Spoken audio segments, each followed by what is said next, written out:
Oh no, it seems that the Thomas and Friends garage is up on flames.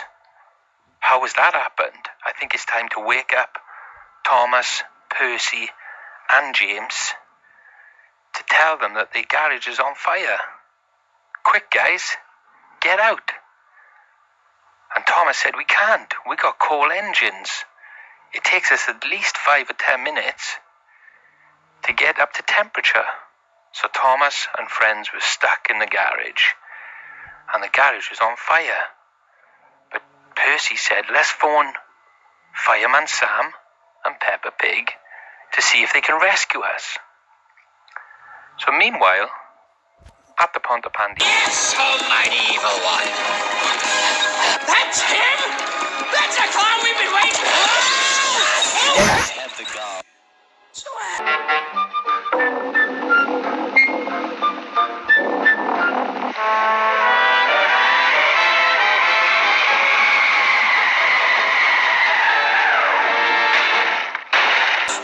A friend in need is a friend in